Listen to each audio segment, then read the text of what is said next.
Hey, this is Stevie Rochelle from Tough and Metal Sludge, your favorite website. You are locked and loaded on the Music Mania podcast.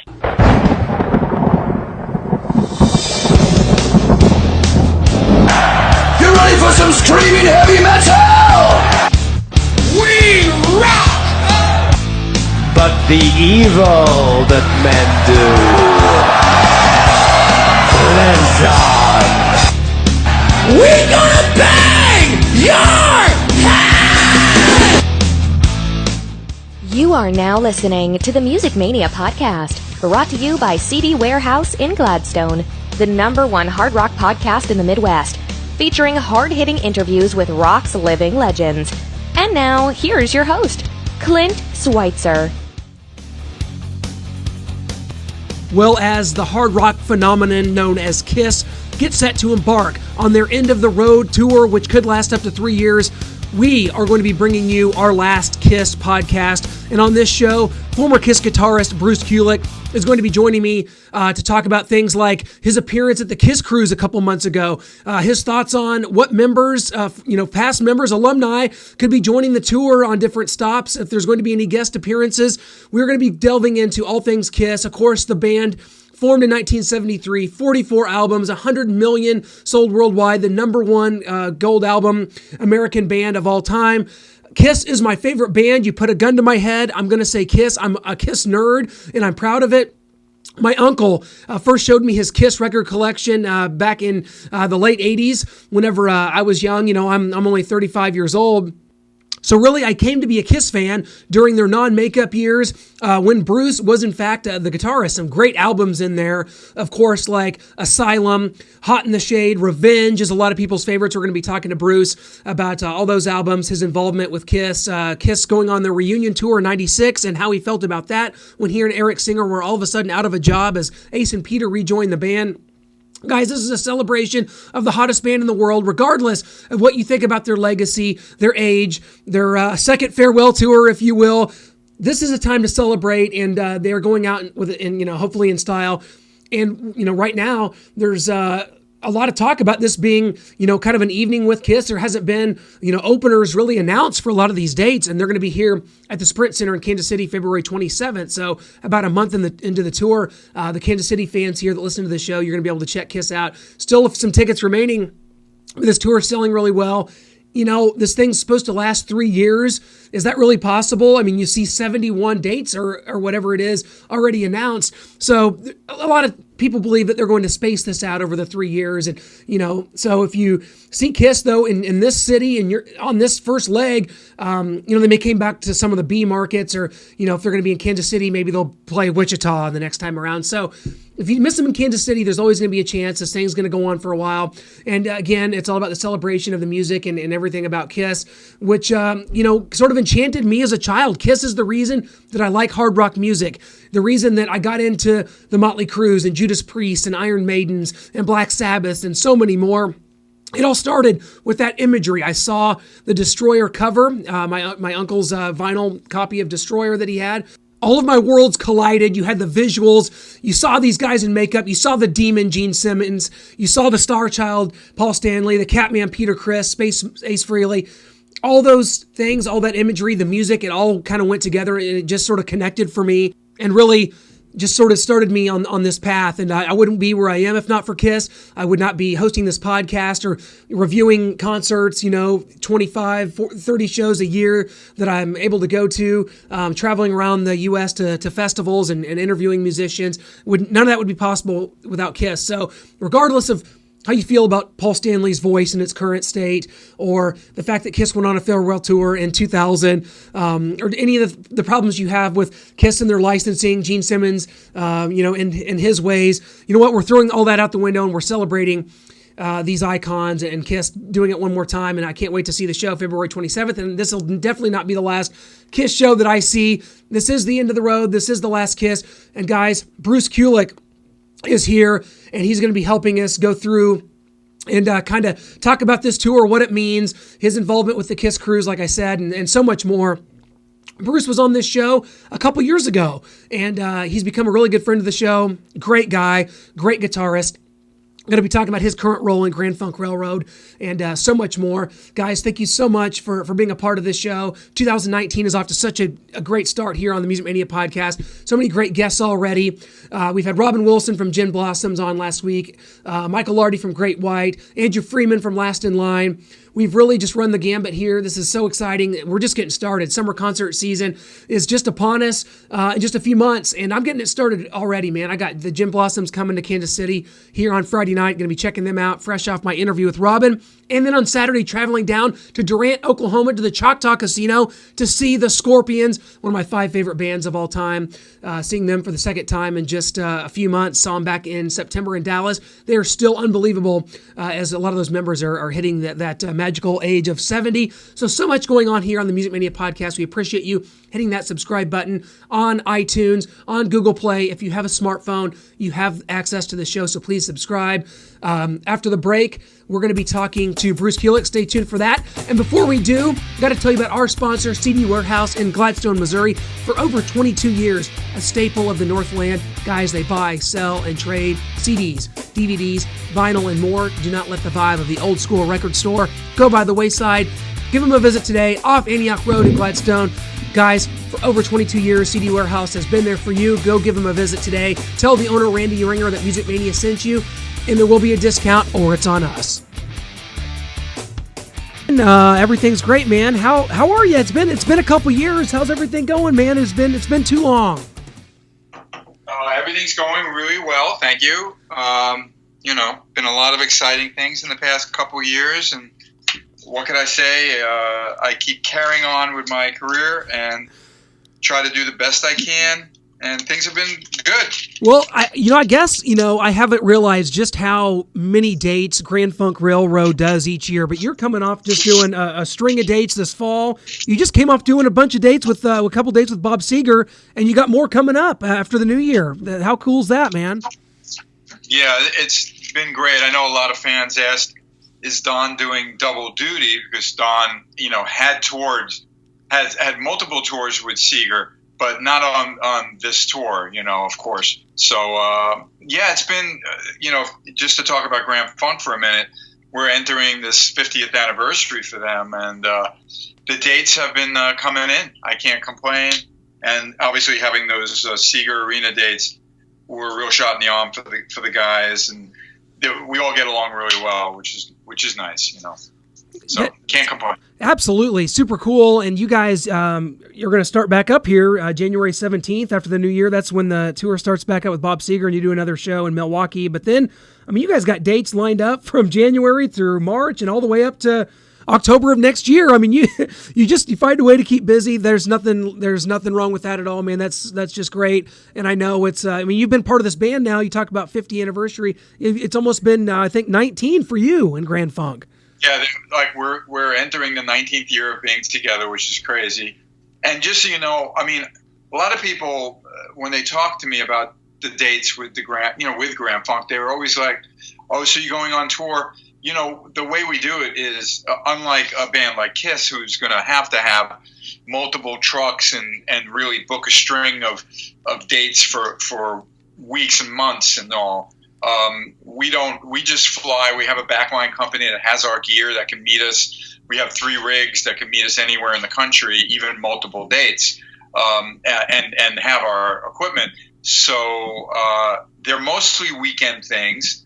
And I'll do close to 50 dates in a year with them, but I still get to be home during the week, which is wonderful, obviously.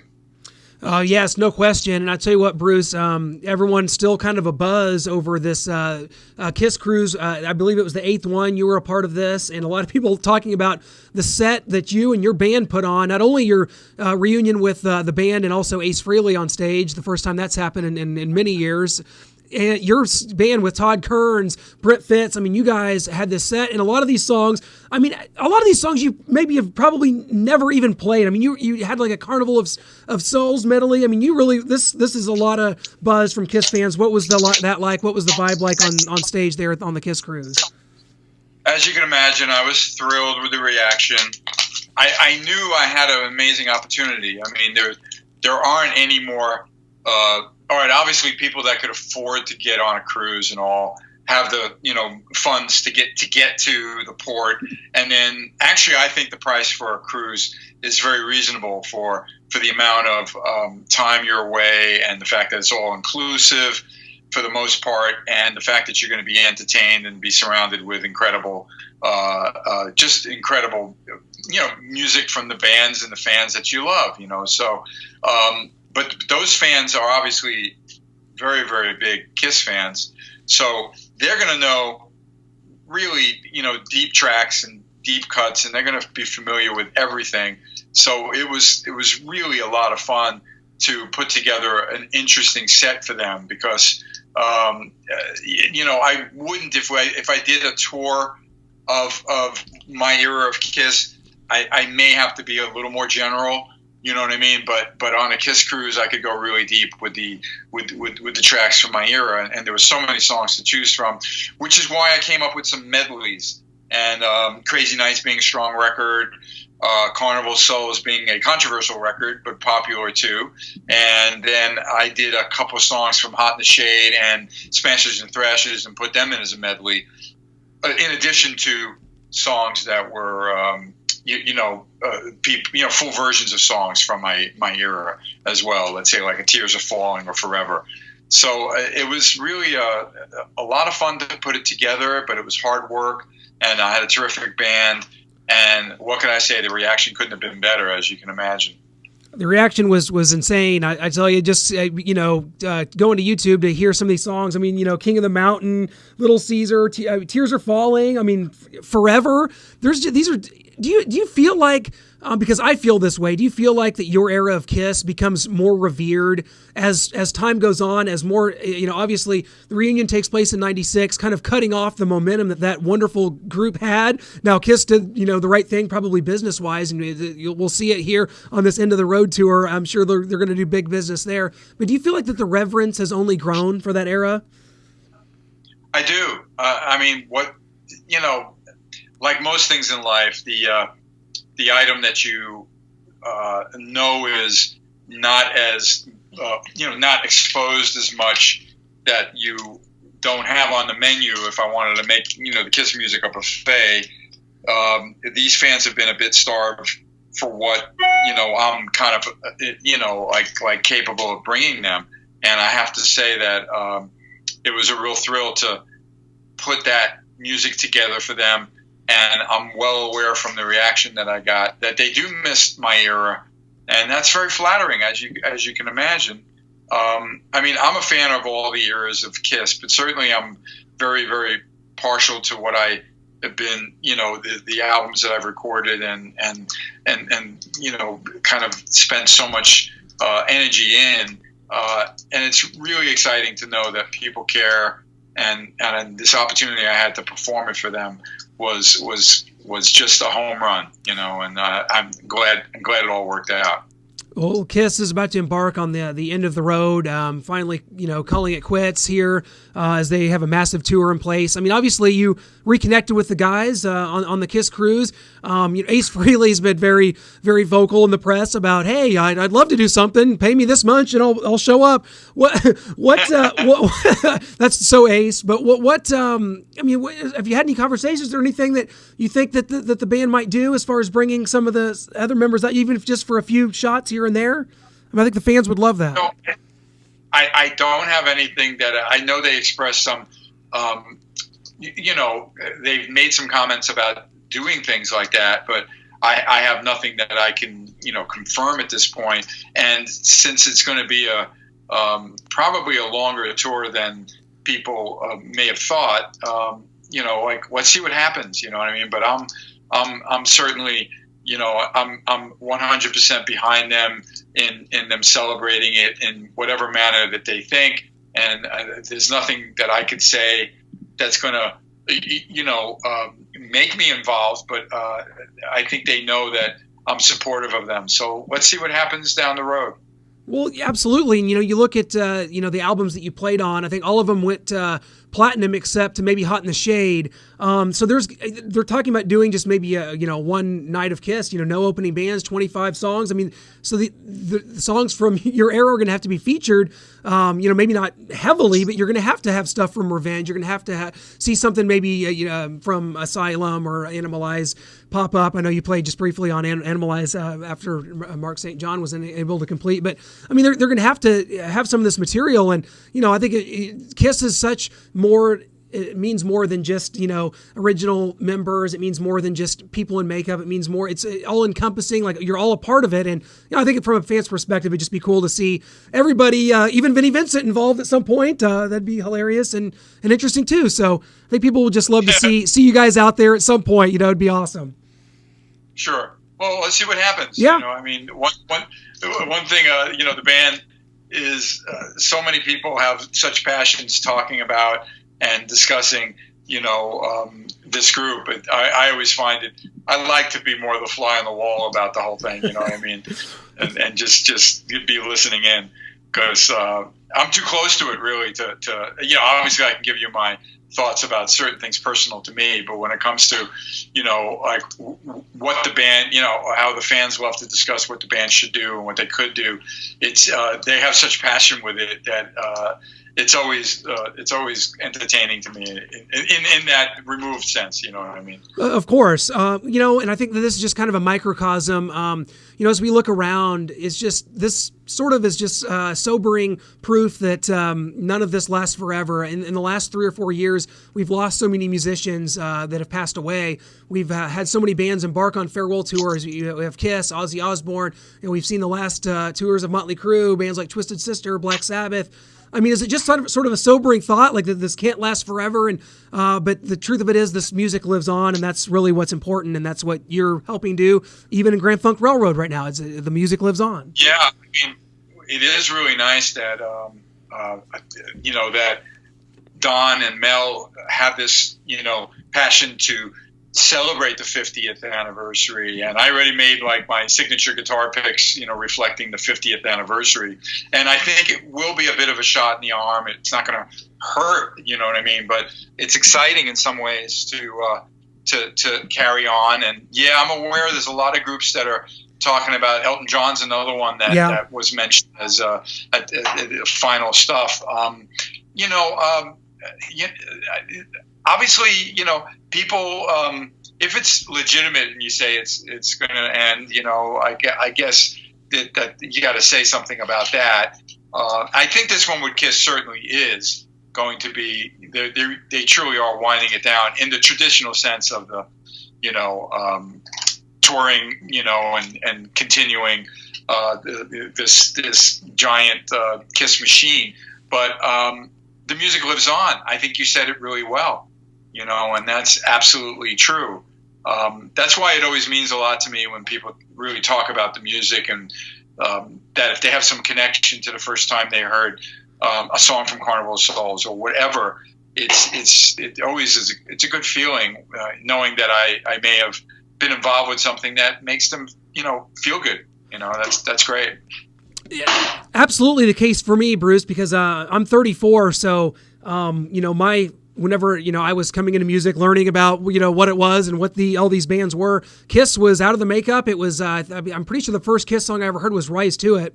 Funny enough, so that's what Kiss was to me, and as growing up and learning more about the history and more about what this band had an entire history that predated that. But you were the guitarist from Kiss. That's the guitarist that I grew up with. So it's interesting how that works. I think that's what's great about a band like Kiss. It's had this everlasting impact, and it will forever be an impact, and you're a huge part of that, man. No doubt about that.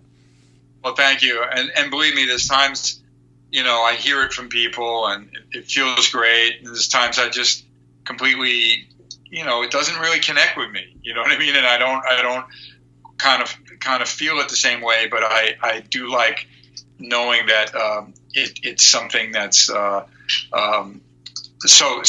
a part of other people's lives. That's I'm doing what I always did. Which was play my guitar the best I can, and it's just always fascinating to know about the what makes people passionate about the music that they've grew up with. And I'm that way about certain artists. I get crazy about Jimi Hendrix, Frank Sinatra, the Beatles. You know what I mean? These are people that I have huge collections of because I absolutely love, their music. So, and if someone's, on the other hand, looking at my career that way, that's super flattering to me. And not only that, but I think, as I was watching some of the videos from the Kiss cruise, and some of your band was so tight. It sounded so good. I love Todd Kearns on vocals. A lot of those songs really came to life. Todd's super. Isn't he great? Yeah. And of course, Brent, my gosh, he's, been on this show before as well. But, it's a difference for you because when you play with a band like Grand Funk Railroad, I mean, that is straight up like classic rock lead guitar playing. And when you play these Kiss songs, from the 80s, it's flashier. It's different. I mean, it had to be a change for you just doing those songs. Yeah. I mean, I've talked about it, how the, rehearsals for this cruise and some of those songs, not being performed in such a long time. And I realized, kind of 30 years on, what it is to, play some of that material. It was pretty crazy. But I got to tell you, I knew that it would go over really well, and that's what drove me to learn the stuff. Again, having a band like that was a blessing, of course, because they were so committed, So I'm very, very fortunate, to have met those guys and have them involved. No doubt about that. And obviously, it's as we look on it here, it's unbelievable because time just seems to be a strange mistress. But it's been almost 9 years, I think, since the release of your last solo album. What is that ever? Are we gonna ever get another Bruce Kulick solo album? Is that ever going to be in the works? It's been that the third one was awesome, BK3, and what shed some light on that. Could we look forward to something else in the future? Well, what's exciting to talk about right now is the fact that, I launched a new website, and brucekulick.com, because I never owned that name. And on that site, which I announced back in November, I was offering, of course, some product that my shop was closed during the summer because I was moving and stuff. So now that I'm all settled in, and I have the new website, I was offering, I did another vinyl release of BK3, which was the last record you just referenced. Okay. And yeah, I know it originally came out in 2010, and that's a long time ago. So where's new music, from me? So people supported the re-release because they love vinyl, and it was a special 180 gram red, edition with a bonus guitar pick. So they came out and supported it. But, I got quite a few comments about new material, just like you're asking. Okay. And it's only been in the last few weeks that I had a little time to absorb everything that's happened in the past year, including the cruise, working with those guys, okay, and that band. And I came to a realization, and I just spoke to all of them, that it would be really great, instead of me just forging forward with another solo record, was the idea of me recording with that cruise band, okay, because they're amazing. They're a real inspiration for me. They get what I get. They're plugged into that sound, and I think we could do some amazing music together. Don't you agree? Certainly. Yeah, absolutely, yes. So I actually shared some of the things that I wrote in the past few years that I just never had time to consider for what I used to refer to as BK4. I'm not telling you if I put out another solo record, it would have been called BK4, but it was a way to name a file on my computer. You get what I mean? Right. So Todd in particular had the time to listen to the stuff, and he loved it, and he got it right away. And I told him, look, let's get together, take it with you on the road. You know that Brent and Todd are going to be in I call it slash land. Yeah. Because but when you're on tour, it's hectic. But in another way, you got a lot of downtime, and you could be looking at songs, and you could be writing lyrics, and you can be recording things. You know that. Sure. I have written a lot of music traveling too, because there is that downtime. There's that waiting for the flight, sitting on the bus, whatever it is. So they're all in. I got a chance to speak to them. Now it's close holiday season, so a lot of them are dealing with family and things like that. But that's what and you're actually getting the exclusive. You're the first person I've kind of publicly mention it to. So that's what I'm looking at trying to create for this year, along with the opportunity to do some shows with them when our schedules permit. Awesome, Bruce. That is awesome. We're not known for breaking news here on the Music Mania podcast. Typically, we just piggyback off of others. So this is new ground for us here. That's awesome. No, I'm definitely looking forward to that. And I love the new website because I'd been going to brucekulick.net for the last several years and just seeing the new redesign of the new site, brucekulick.com. Awesome that it's there and that you have control over that because that is much needed. You can get all the info on brucekulick.com here. Bruce, before we let you go, I want to ask you about, with regards to this Kiss tour, a lot of people talking about, this is just kind of part of it, Kiss. Where there's Kiss, there's controversy. There's people that love this, hate this, criticize this. It's obvious that Paul's been struggling vocally for the past few years. I mean, how do you feel about that? Do you think that a tour like this, with what this is being billed as, it's the last Kiss. This is the end of the road. That vocally that he'll be up to the task here. I think they're going to make it work, and I got to believe that they're going to put together an incredible show. We know the band's aware, and that's why they have the other guys sing as much as they can. And, a lot of groups, just like Seeger, you change the key, you drop a key, so it's a little easier. But everything I've seen from the cruise and post with them promoting the tour, I thought have sounded really great. And I think they're going to go out on a high, not a low, if you get what I mean. Yeah, so I think the fans are going to be very impressed. That's absolutely the important thing, and this is going to be quite a spectacle. Bruce, before we let you go, to of course be remiss because I believe I saw, because you can't miss him because of his current appearance, John Corabi, who's been on this show 3 or 4 times on the Kiss cruise. I think he might have even introduced you guys at one point. Was that Corab? That was Corabi introducing you, right? John came out and introduced us, which was exciting. It's exciting, and it just, gosh, it reminds me so much of Union, the work you guys did. Such a huge fan of Union. I mean, I could ask you 100 questions about all the intricacies of Union, but I mean, what a great band that was. That had to be just a lot of fun and cool to be back on. I think Corabi said that this is as close as we're going to get to a Union reunion. It was that introduction right there. So, tongue in cheek, I thought that was very clever thing to say. Yeah. But what a great time. I mean, Union, what a great work. I was, loved ESP as well after that kind of a spinoff. Yeah. Yeah. I mean, it did mean a lot for us to all reunite on the boat. John, Brent, and I, and it was good to see John. The second I saw him, he practically spilled his drink on me by accident, which is kind of typical. We always used to bump into each other in funny ways and everything. But John is still very dear to me. I'm very, very proud of the music that we did, and I'm hoping, of course, who knows what the future brings with some one-off things or some exciting things that we could actually do together. Absolutely. Certainly look forward to that and all that you have coming up. Bruce, I'd like to tell you for sure that I'm going to see you here. Let's see. That's going to be coming up. This is the funny thing. Okay. So we're in Kansas City, and you're going to be in, there's no date, there's no venue or city, but you're going to be in just Missouri here in June. So we're going to try to make this work. We're going to eventually have to get a venue and a city announced here on the Grand Funk website.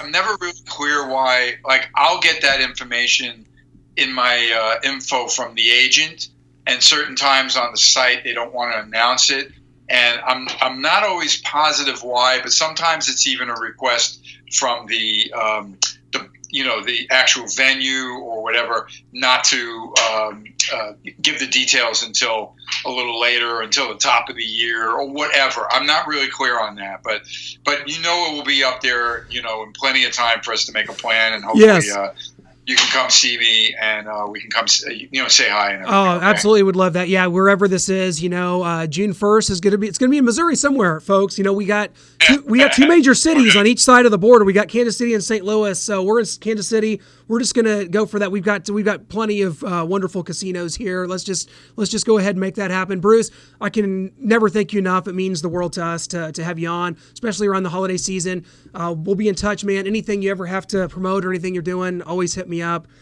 Thanks so much. Okay. You're the best, my friend. We'll talk soon for sure. Yeah, you have a wonderful holiday season. Thank you so much. You too, my friend. Thank you. Huge thanks to Bruce Kulick for joining us once again on our Last Kiss podcast. Guys, a lot of speculation already about the set list. If you have noticed, the band have released the Kiss World, which is a compilation and really runs the gambit of their career. So if the rumors are true and you're talking about a 20-song best of set list with Kiss, I think that they're going to really bust out maybe some gems here. You got to go with the hits, obviously, but I think that to placate a lot of the fans that have seen Kiss a lot over even just the past few years, I think that you're going to see songs like maybe Tears Are Falling, maybe Crazy Nights. I think that there's going to be some that they dig into from the non-makeup era, maybe something like Unholy off of Revenge. They've done that over the years. But really, it's going to be hard when you're talking about a career that spans, from 1973, that's almost 50 years old, and 44 albums and numerous, live albums and all the compilations they've done. I think that to really, for every fan to walk away satisfied, there's going to be a formula here. Obviously, a lot of the songs that are already going to be in there, the Rock and Roll Nights, Detroit Rock City's, God of Thunders. But I think that there's wiggle room in there, especially if the track listing on Kiss World is any indication. I mean, might you see something really off the wall, like something from The Elder or Killers or Creatures of the Night? I mean, Kiss fans like me and nerds are going to speculate on this till we see the opening night set list here on January 31st. So, until then, we're just going to be speculating, and I just can't wait to see what they bring out as far as the show. I think I saw Motley Crue several times on their farewell tour, including the final show ever at Staples Center. And while it was amazing to be there in LA to see Motley Crue on their last show ever, it's like they didn't seem to really do anything special. It just felt like another show. And with this, you want to really ramp up because Kiss fans are so nostalgic. They remember the albums, they remember the songs. They remember every little detail about the band, who played on what album, what members came in and at what time. And so for that being the case, you've got to really bring out something special, whether it be in the stage show. And I think they will. Kiss never disappoints when it comes to that. So and certainly this is not the last time we'll ever talk about Kiss on this podcast. Definitely not the last time we ever speak to a member from Kiss. That will live on. Kiss and their legacy will live on. Like Paul Stanley and Gene Simmons have talked about, the band will probably live on, past this with, 4 new members. I mean, I think that's very possible. And with, in this day and age, the way that bands are, kind of marketing themselves, a band like Foreigner that has 1 or sometimes no original members in the band, it's possible these bands a lot of time are a logo. They are a brand. The songs speak for themselves, and maybe you can intermix members in there. A lot of people not a huge fan of that, but you know what? As someone that's 35 years old and that has, that my concert attending future is up in the air as a lot of these bands retire, I'm all for it. Keep these songs alive. That's what it's all about. That's what Kiss has always been all about. And regardless of what you think of their current incarnation or the things they've done over the years, obviously when you have a near 50-year career, not every move is going to make every fan happy, but this is what it is. The end of the road is upon us. February 27th. Get your tickets now at sprintcenter.com in Kansas City. Otherwise, you go to kissonline.com to get all the tour dates. VIP experiences available. Not for the frugal. I will give you that, guys. The Music Mania podcast is just getting started here in 2019. We can't thank you enough for joining us. We've got many big guests coming up, many big shows to cover. Catch everything we do, musicmaniapodcast.com. You can see all the archives, all the shows, all the reviews. They're all right there.